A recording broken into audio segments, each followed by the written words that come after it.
Hello, my friends. I'm glad you're here.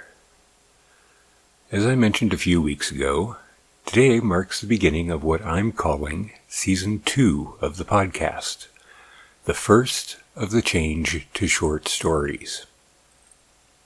It also marks the last session using my old recording setup, so I'm hoping after this my future presentations will be of a better quality and easier to listen to. A couple quick notes.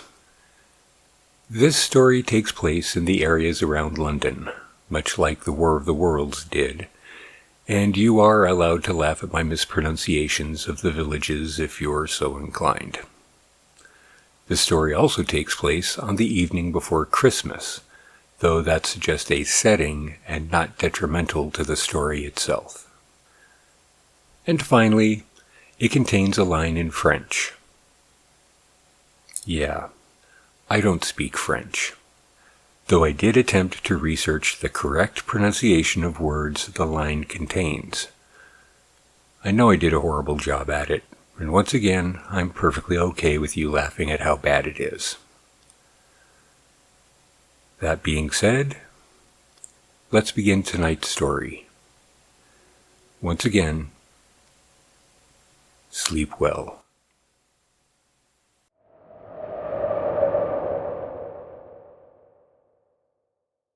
The 7 Poor Travelers, in 3 chapters, by Charles Dickens.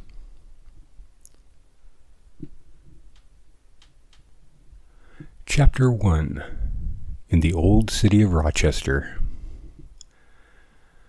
Strictly speaking, there were only 6 poor travelers, but being a traveler myself, though an idle one, and being withal as poor as I hope to be, I brought the number up to 7. This word of explanation is due at once, for what says the inscription over the quaint old door? Richard Watts, Esquire, by his will dated 22 August 1579, founded this charity for 6 poor travelers, who, not being rogues or proctors, may receive gratis for 1 night lodging, entertainment, and 4d each. It was in the ancient little city of Rochester, in Kent, of all the good days in the year, upon a Christmas Eve, that I stood reading this inscription over the quaint old door in question. I had been wandering about the neighboring cathedral, and had seen the tomb of Richard Watts with the effigy of worthy Master Richard starting out of it like a ship's figurehead, and I had felt that I could do no less, as I give the verger his fee, than inquire the way to Watts' charity. The way being very short and very plain, I had come prosperously to the inscription and the quaint old door. Now, said I to myself as I looked at the knocker, I know I am not a proctor. I wonder whether I am a rogue. Upon the whole, though conscience reproduced 2 or 3 pretty faces, which might have had similar attraction for a moral Goliath than they had had for me, but am not but a Tom Thumb in that way. I came to the conclusion that I was not a rogue, so, beginning to regard the establishment as in some sort my property, bequeathed to me and divers collegatees, share and share alike, by the worshipful Master Richard Watts, I stepped backward into the road to survey my inheritance. I found it to be a clean white house, of a staid and venerable air, with the quaint old door already 3 times mentioned, an arched door, such little, long, low lattice windows and a roof of 3 gables. The silent high street of Rochester is full of gables, with old beams and timbers carved into strange faces. It is oddly garnished with a queer old clock that projects over the pavement out of a grave red brick building, as if Time carried on business there and hung out his sign. Sooth to say, he did an active stroke of work in Rochester, in the old days of the Romans and the Saxons and the Normans, and down to the kings of King John, when the rugged castle, I will not undertake to say how many hundreds of years old then, was abandoned to the centuries of weather which have so defaced the dark apertures in its walls, that the ruin looks as if the rooks and daws have pecked its eyes out. I was very well pleased, both with my property and its situation. While I was yet surveying it with growing content, I espied at one of the upper lattices which stood open a decent body of a wholesome matronly appearance, whose eyes I caught inquiringly addressed to mine. They said so plainly, "Do you wish to see the house?" Then I answered aloud, "Yes, if you please," and within a minute the old door opened, and I bent my head, and went down 2 steps into the entry. "This," said the matronly presence, ushering me into a low room on the right, "is where the travellers sit by the fire, and cook what bits of suppers they bought with their 4d." "Oh, then they have no entertainment?" said I, for the inscription over the outer door was still running in my head, and I was mentally repeating, in a kind of tune, "lodging, entertainment, and 4d each." "They have a fire provided for 'em," returned the matron, a mighty civil person, not, as I could make out, overpaid, "and these cooking utensils. And this what's painted on a board is the rules for their behavior. They have their 4d when they get their tickets from the steward over the way, for I don't admit 'em myself. They must get their tickets first, and sometimes one buys a rash of bacon, and another a herring, and another a pound of potatoes, or what not. Sometimes 2 or 3 of 'em will club their 4d together, and make a supper that way, but not much of anything is to be got for 4d at present, when provisions are so dear." "True indeed," I remarked. I had been looking about the room, admiring its snug fireside at the upper end, its glimpse of the street through the low mullioned window, and its beams overhead. "It is very comfortable," said I. "Ill convenient," observed the matronly presence. I like to hear her say so, for it showed a commendable anxiety to execute it, no niggardly spirit the intentions of Master Richard Watts.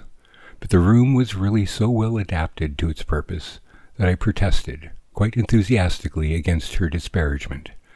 "Nay, ma'am," said I am sure it is warm in winter and cool in summer. It has a look of homely welcome and soothing rest. It has a remarkably cozy fireside, and of the very blink of which, gleaming out into the street upon a winter night, is enough to warm all Rochester's heart. And as to the convenience of the 6 poor travellers—" "I don't mean them," returned the presence. "I speak of its being an ill convenience to myself and my daughter, having no other room to sit in of a night." This was true enough, but there was another quaint room of corresponding dimensions on the opposite side of the entry, so I stepped across to it, through the open doors of both rooms, and asked what this chamber was for. "This," returned the presence, "is the boardroom, where the gentlemen meet when they come here." Let me see. I had counted from the street 6 upper windows besides these on the ground story. Making a perplexed calculation in my mind, I rejoined, "Then the 6 poor travellers sleep upstairs?" My new friend shook her head. "They sleep," she answers, "in 2 little outer galleries at the back, where their beds has always been, ever since the charity was founded. It being so very ill-convenient to me as things is at present, the gentlemen are going to take off a bit of the backyard and make a slip of a room for 'em there to sit in before they go to bed." "And then the 6 poor travellers," said I, "will be entirely out of the house?" "Entirely out of the house," assented the presence, comfortably smoothing her hands, "which is considered much better for all parties, and much more convenient." I have been a little startled, in the cathedral, by the emphasis with which the effigy of Master Richard Watts was bursting out of his tomb, but I began to think, now that it might be expected to come across the High Street some stormy night and make a disturbance here. Howbeit, I kept my thoughts to myself, and accompanied the presents to the little galleries at the back. I found them on a tiny scale, like the galleries in old inn yards, and they were very clean. While I was looking at them, the matron gave me to understand that the prescribed number of poor travelers were forthcoming every night from year's end to year's end, and that the beds were always occupied. My questions upon this, and her replies, brought us back to the boardroom, so essential to the dignity of the gentleman, where she showed me the printed accounts of the charity hanging up by the window. From them I gathered that the greater part of the property bequeathed by the worshipful Master Richard Watts for the maintenance of this foundation was, at the period of his death, mere marshland, but that, in course of time, it had been reclaimed and built upon, and was very considerably increased in value. I found, too, that about 1/30th part of the annual revenue was now expended on the purposes commemorated in the inscription over the door, the rest being handsomely laid out in chancery, law expenses, collectorship, receivership, poundage, and other appendages of management, highly complimentary to the importance of the 6 poor travelers. In short, I made the not entirely new discovery that it may be said of an establishment like this, in dear old England, as of the fat oyster in the American story, that it takes a good many men to swallow it whole. "And pray, ma'am," said I, sensible that the blankness of my face began to brighten as the thought occurred to me, "could one see these travelers?" "Well," she returned dubiously, "no." "Not tonight, for instance," said I. "Well," she returned more positively, "no. Nobody ever asked to see them, and nobody ever did see them." As I am not easily balked in a design when I am set upon it, I urged to the good lady that this was Christmas Eve, that Christmas comes but once a year, which is unhappily too true, for when it begins to stay with us the whole year round, we shall make this earth a very different place. That I was possessed by the desire to treat the travelers to a supper and a temperate glass of hot wassail, that the voice of fame had been heard in that land, declaring my ability to make hot wassail, that if I were permitted to hold the feast, I should be found conformable to reason, sobriety, and good hours. In a word, that I could be merry and wise myself, and had been even known at a pinch to keep others so, although I was decorated with no badge or medal, and was not a brother, orator, apostle, saint, or prophet of any denomination whatever. In the end I prevailed, to my great joy. It was settled that at 9 o'clock that night a turkey and a piece of roast beef should smoke upon the board, and that I, faint and unworthy minister for once of Master Richard Watts, should preside as the Christmas supper host of the 6 poor travelers.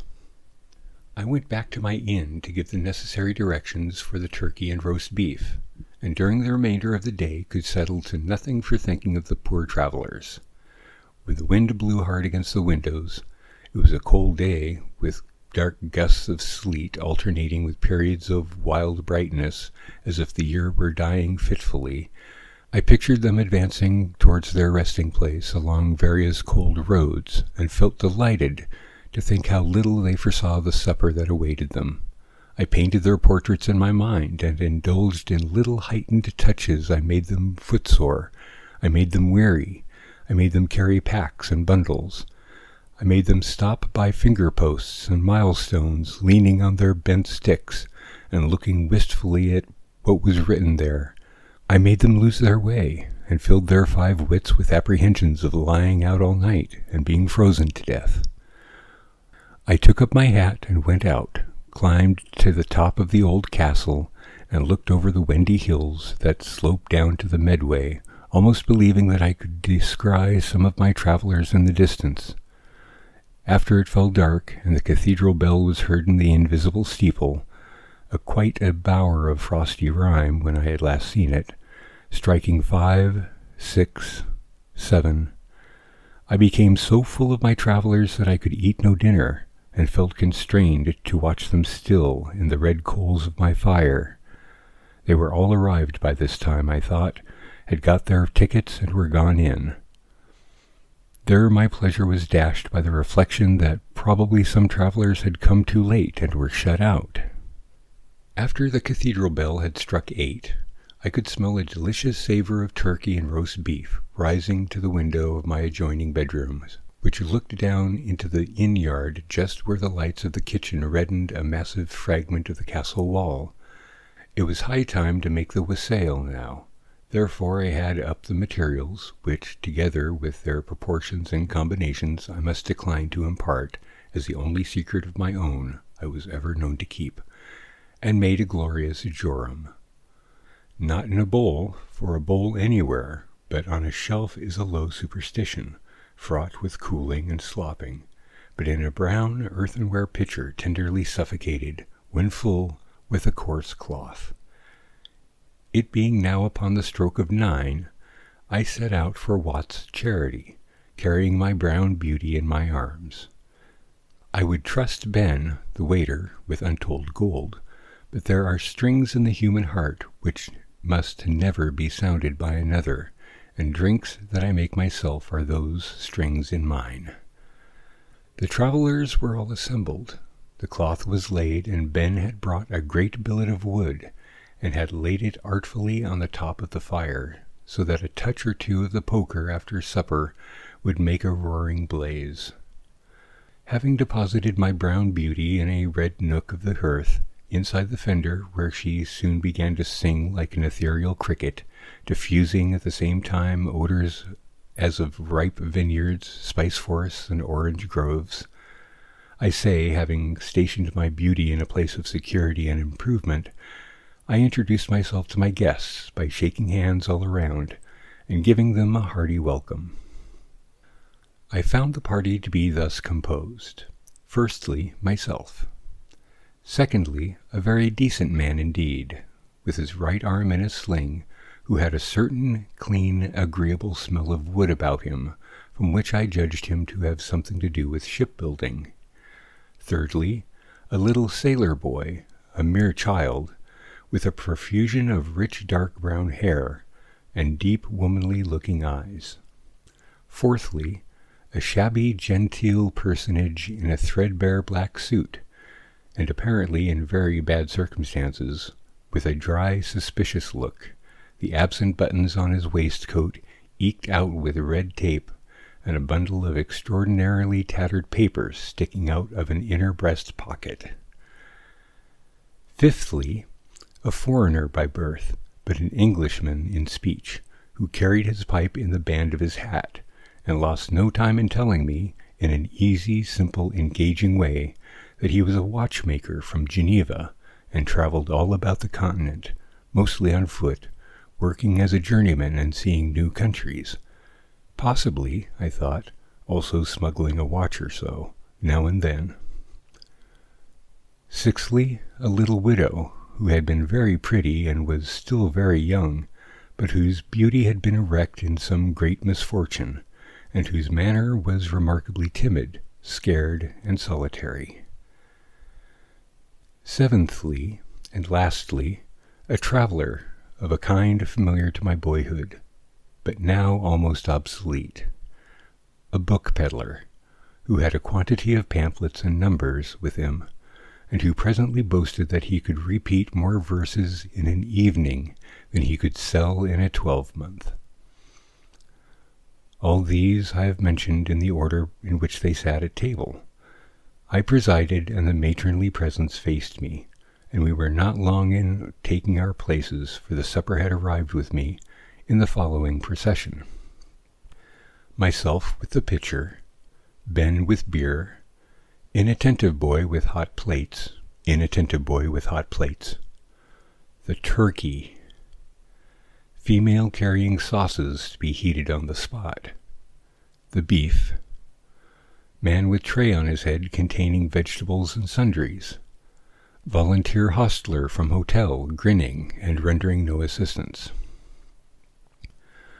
As we passed along the high street, comet-like, We left a long tail of fragrance behind us which caused the public to stop, sniffing in wonder.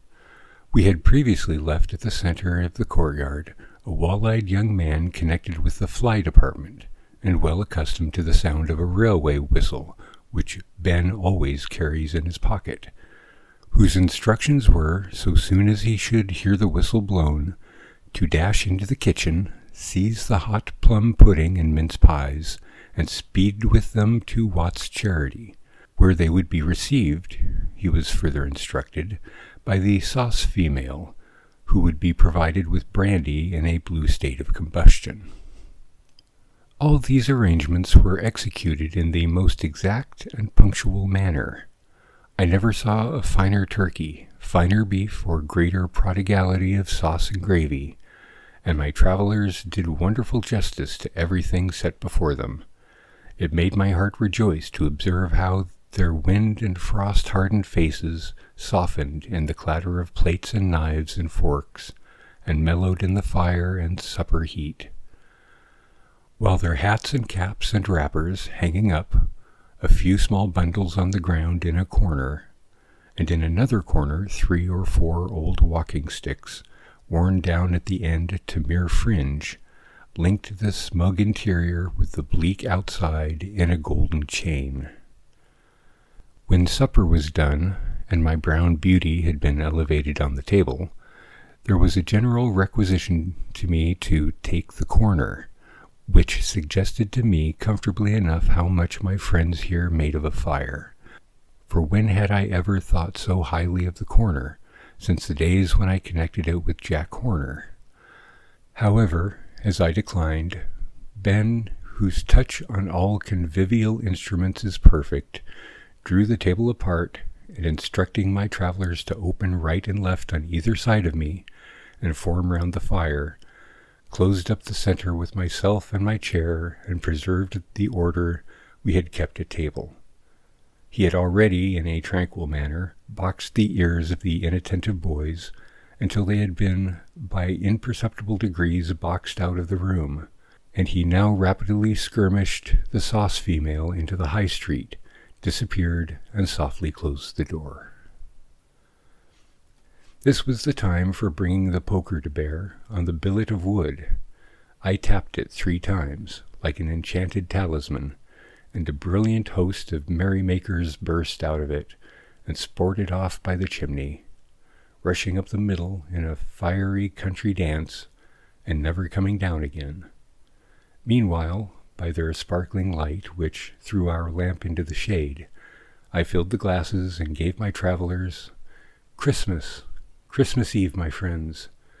And when the shepherds, who were poor travelers too, in their own way, heard the angels sing, "On earth, peace, goodwill towards men."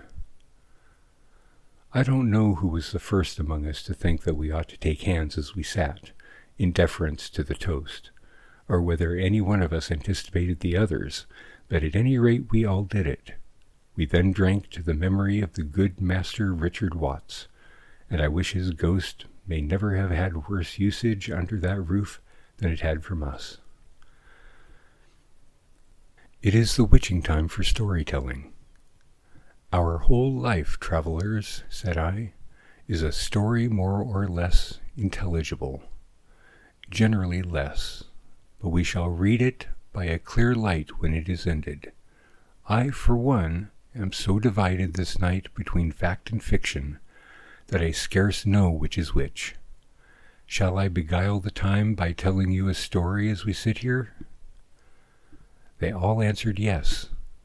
I had little to tell them, but I was bound by my own proposal.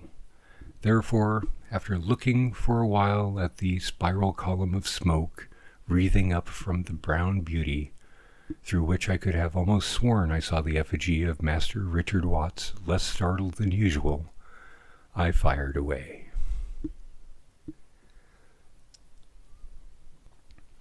Chapter 2. The Story of Richard Doubledick.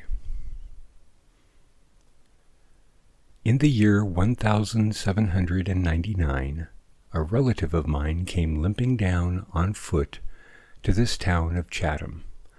I call it this town because if anybody present knows to a nicety where Rochester ends and Chatham begins, it is more than I do. He was a poor traveler, with not a farthing in his pocket. He sat by the fire in this very room, and he slept one night in a bed that will be occupied tonight by someone here. My relative came down to Chatham to enlist in a cavalry regiment, if a cavalry regiment would have him, if not, to take King George's shilling from any corporal or sergeant who would put a bunch of ribbons in his hat. His object was to get shot, but he thought he might as well ride to death as be at the trouble of walking. My relative's Christian name was Richard, but he was better known as Dick. He dropped his own surname on the road down and took up that of Doubledick. He was passed as Richard Doubledick, age 22, height 5'10", native place Exmouth, which he had never been near in his life. There was no cavalry in Chatham when he limped over the bridge here with half a shoe to his dusty feet, so he enlisted into a regiment of the line, and was glad to get drunk and forget all about it. You are to know this relative of mine had gone wrong, and run wild. His heart was in the right place, but it was sealed up. He had been betrothed to a good and beautiful woman who he had loved better than she, and perhaps even he believed. But in an evil hour he had given her cause to say to him solemnly, "Richard, I will never marry another man. I will live single for your sake, but Mary Marshall's lips," her name was Mary Marshall, "never address another word to you on earth. Go, Richard. Heaven forgive you." This finished him. This brought him down to Chatham. This made him Private Richard Doubledick, with a determination to be shot. There was not a more dissipated and reckless soldier in Chatham barracks in the year 1799 than Private Richard Doubledick. He associated with the dregs of every regiment. He was as seldom sober as he could be, and was constantly under punishment. It became clear to the whole barracks that the Private Richard Doubledick would very soon be flogged. Now the captain of Richard Doubledick's company was a young gentleman not above 5 years his senior, whose eyes had an expression in them which affected Private Richard Doubledick in a very remarkable way. They were bright, handsome, dark eyes, what are called laughing eyes generally, and when serious, rather steady than severe. But they were the only eyes now left in his narrowed world that Private Richard Doubledick could not stand. Unabashed by evil report and punishment, defiant of everything else and everybody else, he had but to know that those eyes looked at him for a moment, and he felt ashamed. He could not so much as salute Captain Taunton in the street like any other officer. He was reproached and confused, troubled by the mere possibility of the captain's looking at him. In his worst moments, he would rather turn back and go any distance out of his way than encounter those two handsome, dark, bright eyes. One day, when Private Richard Doubledick came out of the black hole where he had been passing the last 48 hours, and in which retreat he spent a good deal of his time, he was ordered to betake himself to Captain Taunton's quarters. In the stale and squalid state of a man just out of the black hole, he had less fancy than ever for being seen by the captain, but he was not so mad yet as to disobey orders, and consequently went up to the terrace overlooking the parade ground, where the officers' quarters were, twisting and breaking in his hands as he went along a bit of straw that had formed the decorative furniture of the black hole. "Come in," cried the captain, when he had knocked with his knuckles at the door. Private Richard Doubledick pulled off his cap, took a stride forward, and felt very conscious that he stood in the light of the dark, bright eyes. There was a silent pause. Private Richard Doubledick had put the straw in his mouth, and was gradually doubling it up in his windpipe and choking himself. "Doubledick," said the captain, "do you know where you are going to?" "To the devil, sir," faltered Doubledick. "Yes," returned the captain, "and very fast." Private Richard Doubledick turned the straw from the black hole in his mouth and made a miserable salute of acquiescence. "Doubledick," said the captain, "since I entered His Majesty's service, a boy of 17, I have been pained to see many men of promise going that road, but I have never been so pained to see a man make the shameful journey as I have been, ever since you joined the regiment, to see you." Private Richard Doubledick began to find a film stealing over the floor at which he looked, also to find the legs of the captain's breakfast table turning crooked, as if he saw them through water. "I am only a common soldier, sir," said he. "It signifies very little what such a poor brute comes to." "You are a man," returned the captain with grave indignation, "of education and superior advantages. And if you say that, meaning what you say, you have sunk lower than I had believed. How low that must be, I leave you to consider, knowing what I know of your disgrace, and seeing what I see." "I hope to get shot soon, sir," said Private Richard Doubledick, "and then the regiment and the world together will be rid of me." The legs of the table were becoming very crooked. Doubledick, looking up to steady his vision, met the eyes that had so strong an influence over him. He put his hand before his own eyes, and the breast of his disgraced jacket swelled as if it would fly asunder. "I would rather," said the young captain, "see this in you, Doubledick, than I would see 5,000 guineas counted out upon this table for a gift to my good mother. Have you a mother?" "I am thankful she is dead, sir." "If your praises," returned the captain, "were sounded from mouth to mouth through the whole regiment, through the whole army, through the whole country, you would wish she had lived to say, with pride and joy, 'He is my son.'" "Spare me, sir," said Doubledick. "She would never have heard any good of me. She would never have had any pride and joy in owning herself my mother. And love and compassion she might have had, and would have always had. I know but not. Spare me, sir. I am a broken wretch, quite at your mercy." And he turned his face to the wall, and stretched out his imploring hand. "My friend," began the captain. "God bless, sir," sobbed Private Richard Doubledick. "You are at the crisis of your fate. Hold your course unchanged a little longer, and you know what must happen. I know even better than you can imagine that after all that has happened, you are lost. No man who could shed those tears could bear those marks." "I fully believe it, sir," in a low, quivering voice, said Private Richard Doubledick. "But a man in any station can do his duty," said the young captain, "and in doing it can earn his own respect, even if his case should be so very unfortunate and so very rare that he can earn no other man's. A common soldier, poor brute though you called him just now, has this advantage in the stormy times we live in, that he always does his duty before a host of sympathizing witnesses. Do you doubt that he may so do it as to be extolled through a whole regiment, through a whole army, through a whole country? Turn while you may yet retrieve the past and try." "I will. I asked for only one witness, sir," cried Richard with a bursting heart. "I understand you. I will be a watchful and a faithful one." I have heard from Private Richard Doubledick's own lips that he dropped down upon his knee, kissed that officer's hand, arose, and went out of the light of the dark, bright eyes an altered man. In that year 1799, the French were in Egypt, in Italy, in Germany, where not?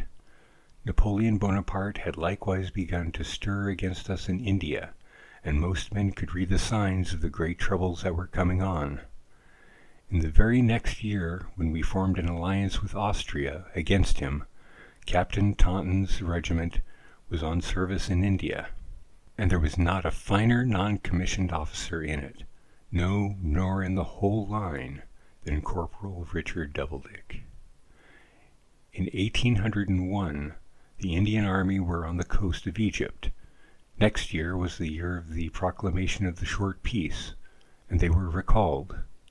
It had then become well known to thousands of men that wherever Captain Taunton with the dark bright eyes led, there close to him, ever at his side, firm as a rock, true as the sun, and brave as Mars, would be certain to be found, while life beat in their hearts, that famous soldier, Sergeant Richard Doubledick.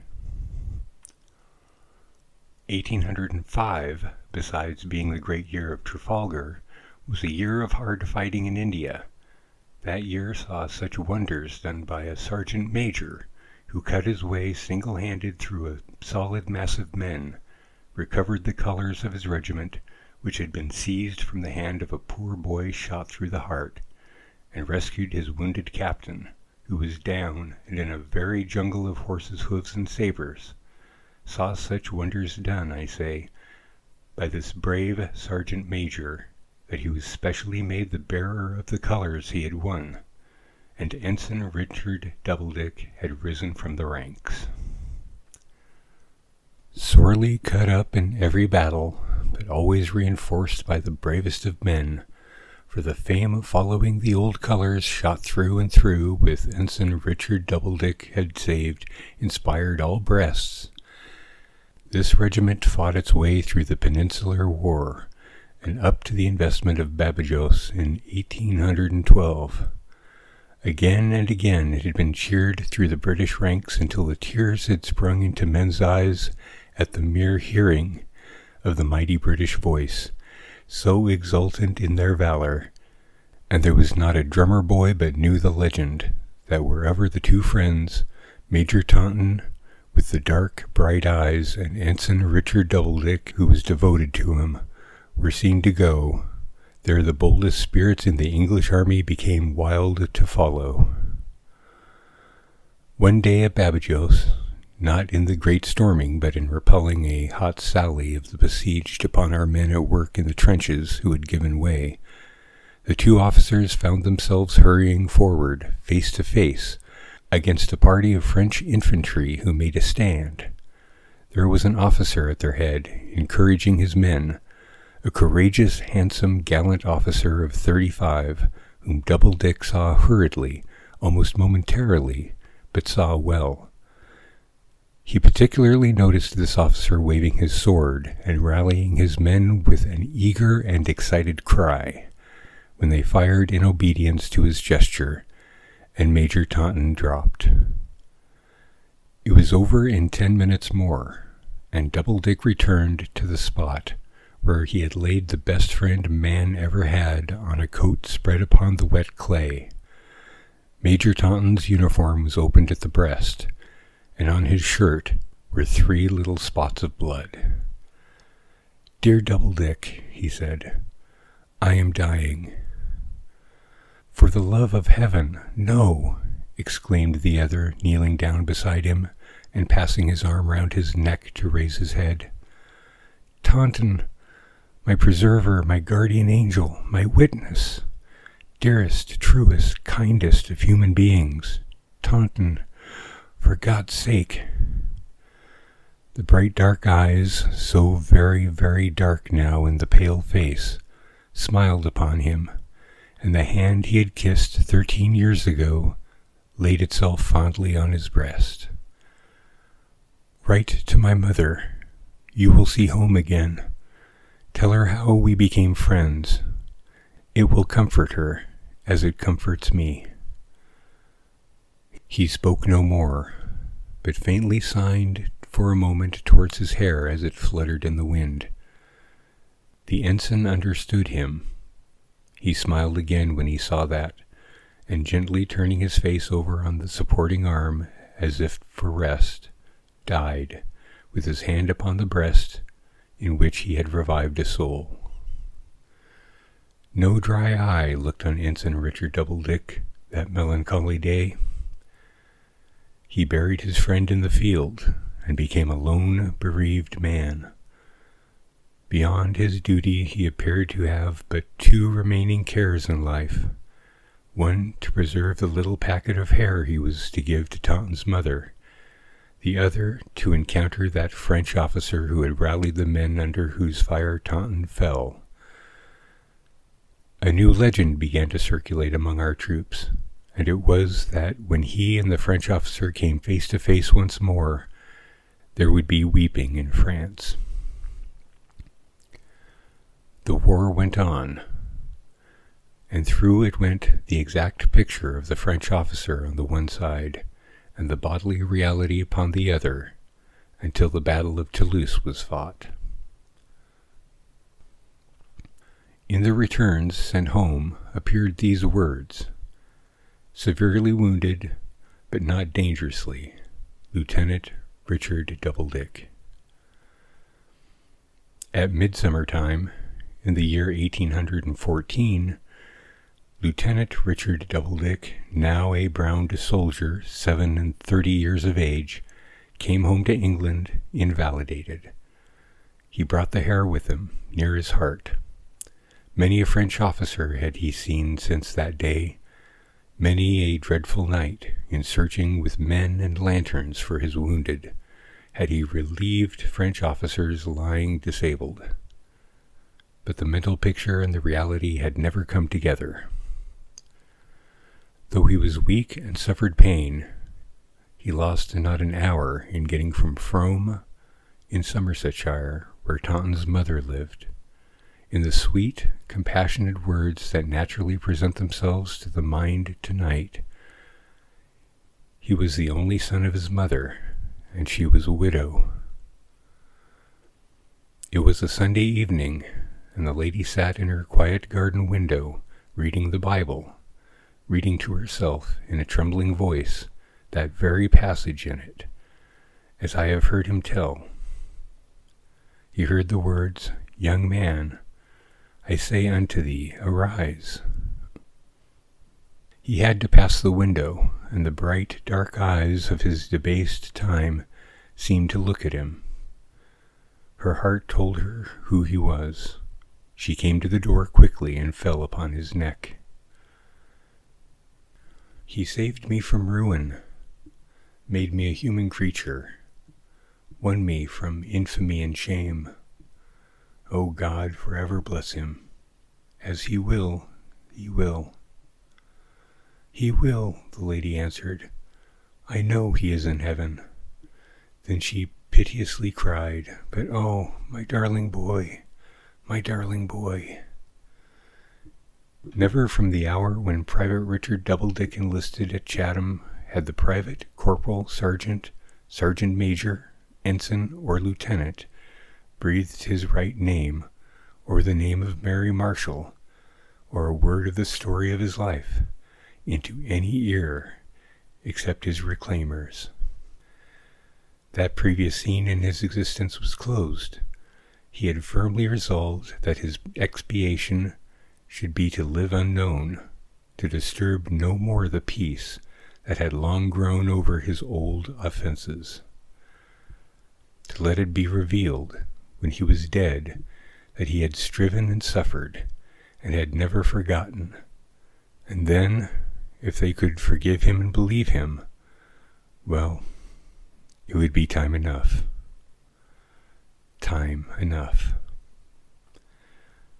But that night, remembering the words he had cherished for 2 years, "Tell her how we became friends.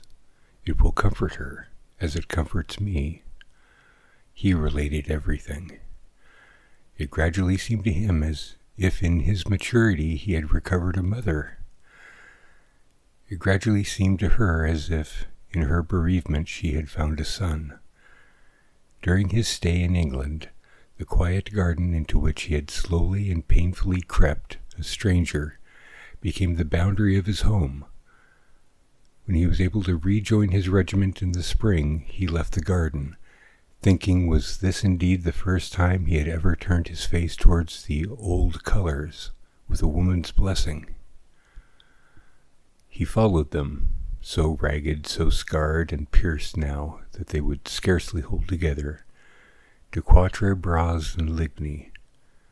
He stood beside them in an awful stillness of many men, shadowy through the mist and drizzle of a wet June forenoon, on the field of Waterloo, and down to that hour the picture in his mind of the French officer had never been compared with the reality.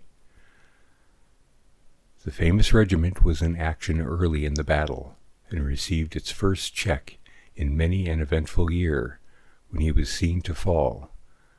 But it swept on to avenge him, and left behind it no such creature in the world of consciousness as Lieutenant Richard Doubledick.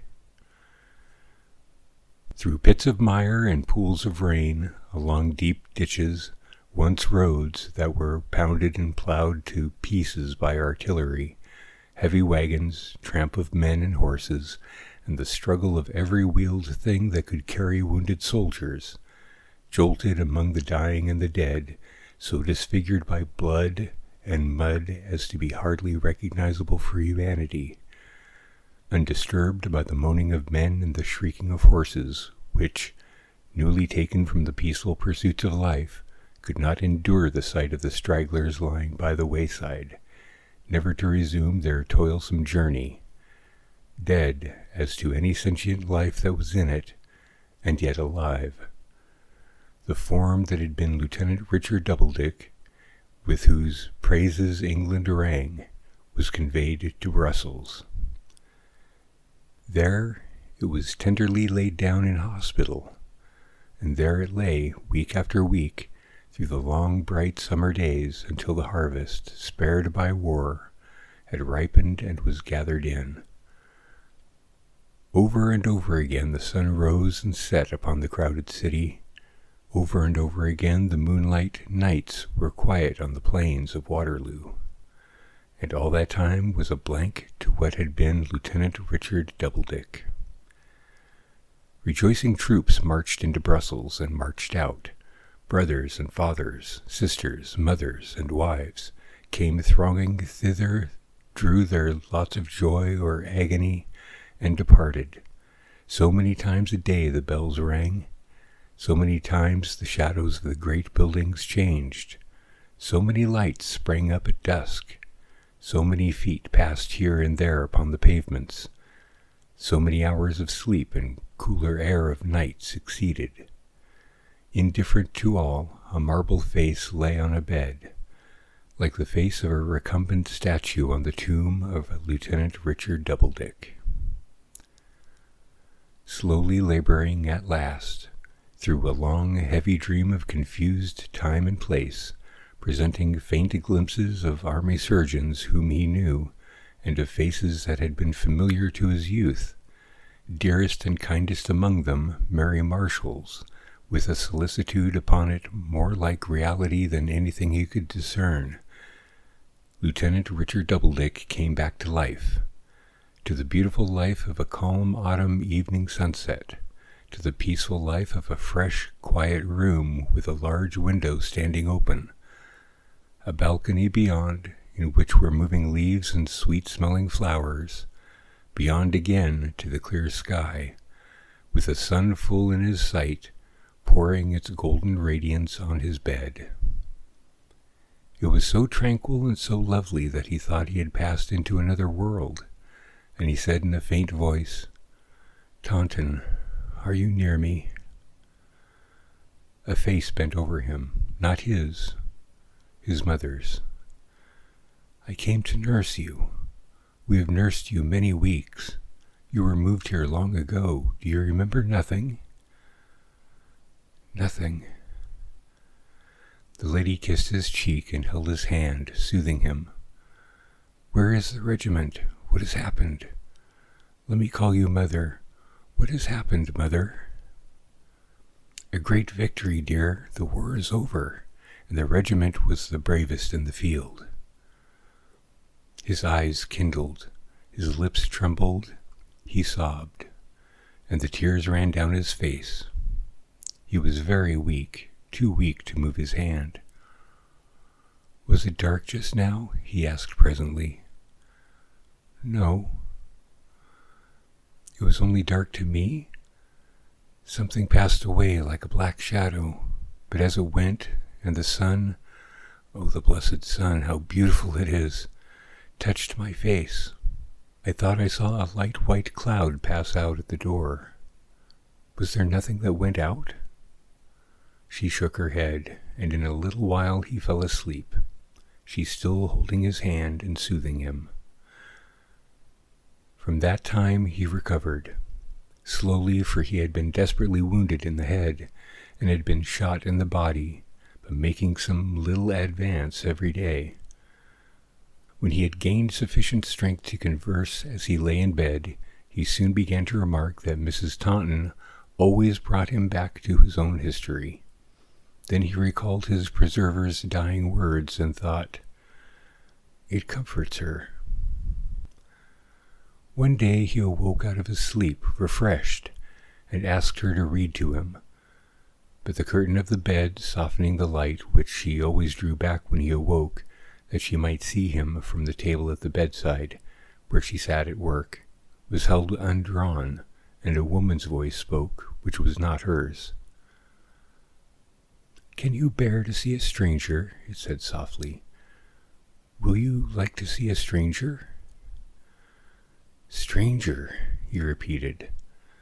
The voice awoke old memories, before the days of Private Richard Doubledick. "A stranger now, but not a stranger once," it said in tones that thrilled him.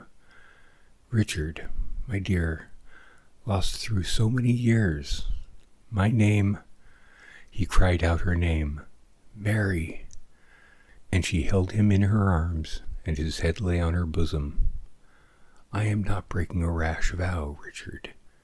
These are not Mary Marshall's lips that speak. I have another name." Oh, she was married.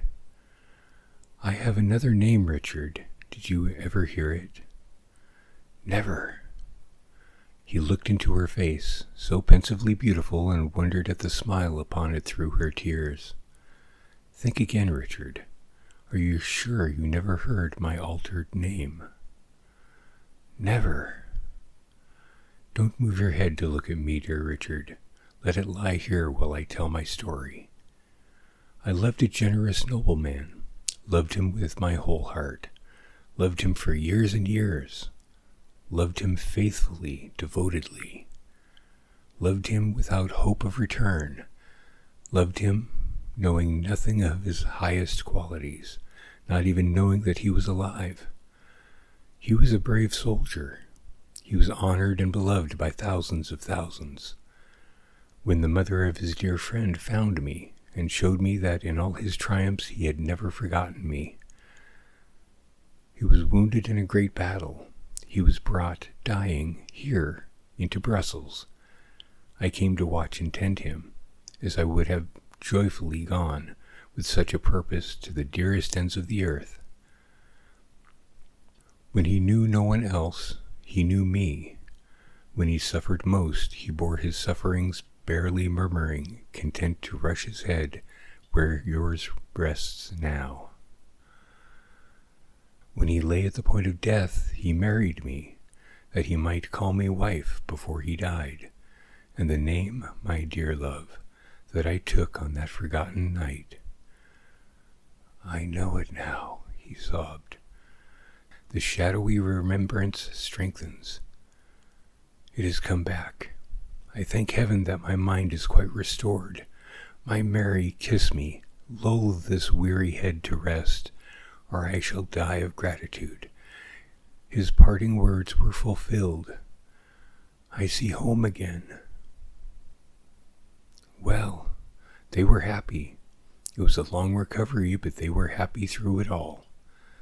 The snow had melted on the ground, and the birds were singing in the leafless thickets of the early spring, when those three were first able to ride out together, and when people flocked about the open carriage to cheer and congratulate Captain Richard Doubledick. But even then it became necessary for the captain, instead of returning to England, to complete his recovery in the climate of southern France. They found a spot upon the Rhone, within a ride of the old town of Avignon, and within view of its broken bridge, which is all they could desire, they lived there together 6 months, then returned to England.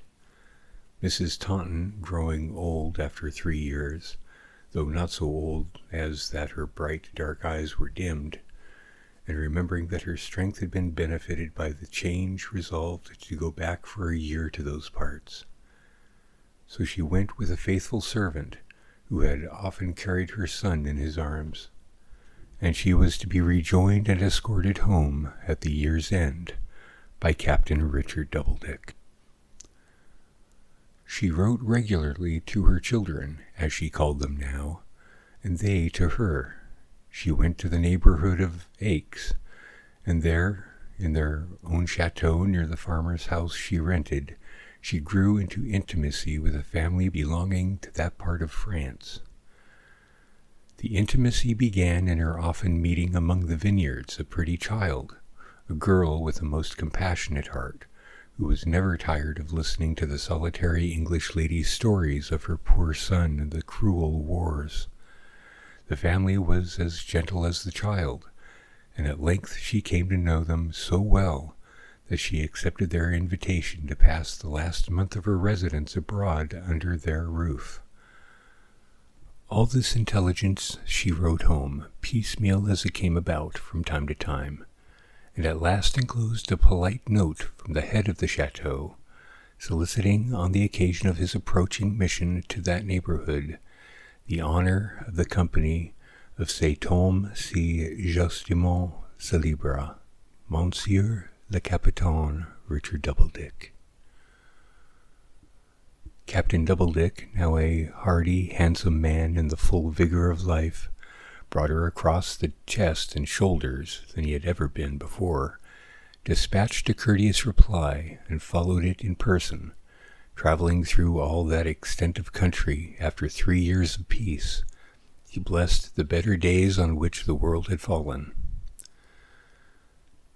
The corn was golden, not drenched in unnatural red, was bound in sheaves for food, not trodden under foot by men in mortal fight. The smoke rose up from peaceful hearths, not blazing ruins. The carts were laden with the fair fruits of the earth, not with wounds and death.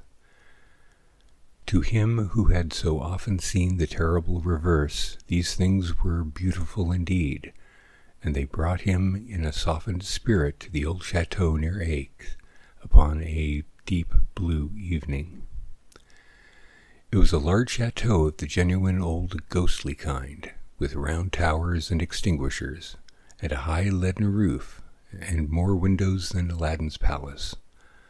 The lattice blinds were all thrown open after the heat of the day, and there were glimpses of rambling walls and corridors within. Then there were immense outbuildings fallen into partial decay, masses of dark trees, terrace gardens, balustrades, tanks of water, too weak to play and too dirty to work, statues, weeds, and thickets of iron railing that seemed to have overgrown themselves like the shrubberies, and to have branched out in all manner of wild shapes. The entrance doors stood open, as doors often do in that country when the heat of the day is past, and the captain saw no bell or knocker, and walked in. He walked into a lofty stone hall, refreshingly cool and gloomy after the glare of a southern day's travel. Extending along the 4 sides of this hall was a gallery, leading to suites of rooms, and it was lighted from the top. Still no bell was to be seen. "Faith," said the captain, halting, ashamed of the clanking of his boots, "this is a ghostly beginning." He started back and felt his face turn white. In the gallery, looking down at him, stood the French officer, the officer whose picture he had carried in his mind so long and so far. compared with the original, at last, in every lineament how like it was. He moved and disappeared, and Captain Richard Doubledick heard his steps coming quickly down into the hall. He entered through an archway. There was a bright, sudden look upon his face, much such a look as it had worn in that fatal moment. Monsieur le Capitaine Richard Doubledick? Enchanted to receive him. 1,000 apologies. The servants were all out in the air. There was a little fete among them in the garden. In effect, it was the fete day of my daughter, the little cherished and protected of Madame Taunton. He was so gracious and so frank that Monsieur le Capitaine Richard Doubledick could not withhold his hand. "It is the hand of a brave Englishman," said the French officer, retaining it while he spoke. "I could respect a brave Englishman, even as my foe. How much more as my friend? I also am a soldier. He has not remembered me as I remembered him. He did not take such note of my face that day I took of his," thought Captain Richard Doubledick. "How shall I tell him?" The French officer conducted his guest into a garden and presented him to his wife, an engaging and beautiful woman sitting with Mrs. Taunton in a whimsical old-fashioned pavilion. His daughter, her fair young face beaming with joy, came running to embrace him, and there was a boy-baby to tumble down among the orange trees and the broad steps in making for his father's legs. A multitude of children visitors were dancing to sprightly music, and all the servants and peasants about the chateau were dancing too. It was a scene of innocent happiness that might have been invented for the climax of the scenes of peace which had soothed the captain's journey. He looked on, greatly troubled in his mind, until a resounding bell rang, and the French officer begged to show him his rooms. They went upstairs into the gallery from which the officer had looked down, and Monsieur le Capitaine Richard Doubledick was cordially welcomed to a grand outer chamber, and a smaller one within, all clocks and draperies, and hearths, and brazen dogs, and tiles, and cool devices, and elegance, and vastness. "You were at Waterloo," said the French officer. "I was," said Captain Richard Doubledick, "and at Babajos." Left alone with the sound of his own stern voice in his ears, he sat down to consider. What shall I do, and how shall I tell him? At that time, unhappily, many deplorable duets had been fought between English and French officers arising out of the recent war, and these duels, and how to avoid this officer's hospitality, were the uppermost thought in Captain Richard Doubledick's mind. He was thinking, letting the time run out, in which he should have dressed for dinner, when Mrs. Taunton spoke to him outside the door, asking if he could give her the letter he had brought from Mary. His mother above all, the captain thought. How shall I tell her? "You will form a friendship with your host, I hope," said Mrs. Taunton, whom he hurriedly admitted, "that will last for life. He is so true-hearted and so generous, Richard, that you can hardly fail to esteem one another.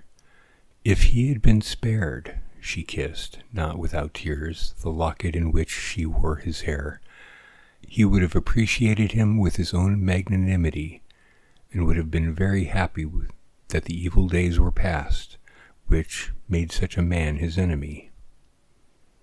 She left the room, and the captain walked first to one window, whence he could see the dancing in the garden, then to another window, whence he could see the smiling prospect and the peaceful vineyards.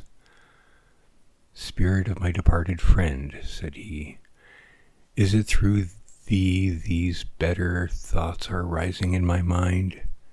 Is it thou who hast shown me all the way I have been drawn to meet this man, the blessings of the altered time? Is it thou who hast sent thy stricken mother to me, to stay my angry hand? Is it from thee the whisper comes, that this man did his duty as thou didst, and as I did, through the guidance which has wholly saved me here on earth, and that he did no more?" He sat down, with his head buried in his hands, and when he rose up, made the second strong resolution of his life, that neither to the French officer, nor to the mother of his departed friend, nor to any soul, while either of the two was living, would he breathe what only he knew. And when he touched that French officer's glass with his own, that day at dinner, he secretly forgave him in the name of the divine forgiver of injuries. Here I ended my story as the first poor traveler. But if I had told it now, I could have added that the time has since come when the son of Major Richard Doubledick and the son of that French officer, friends as their fathers were before them, fought side by side in one cause, and with their respective nations, like long-divided brothers whom the better times have brought together, fast united.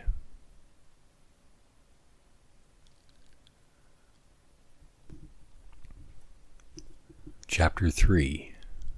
The Road.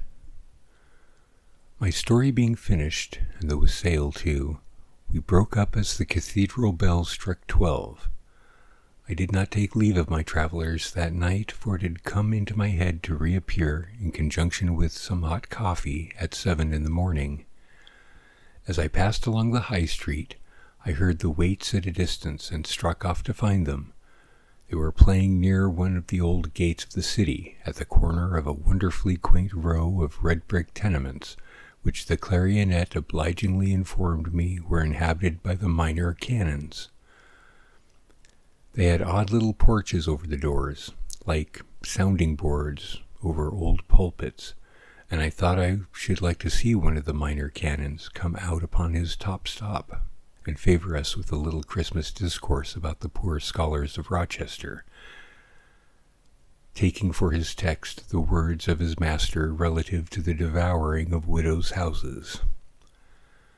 The clarionet was so communicative, and my inclinations were, as they generally are, of so vagabond a tendency, that I accompanied the Waits across an open green called the Vines, and assisted, in the French sense, at the performance of 2 waltzes, 2 polkas, and 3 Irish melodies, before I thought of my inn any more.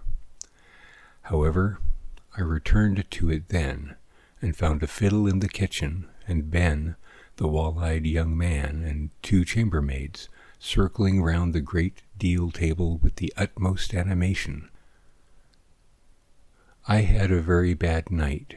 It cannot have been owing to the turkey or the beef, and the wassail is out of the question, but in every endeavor that I made to get to sleep, I failed most dismally. I was never asleep, and in whatsoever unreasonable direction my mind rambled, the effigy of Master Richard Watts perpetually embarrassed it. In a word, I only got out of the worshipful Master Richard Watts' way by getting out of bed in the dark at 6 o'clock, and tumbling, as my custom is, into all the cold water that could be accumulated for the purpose.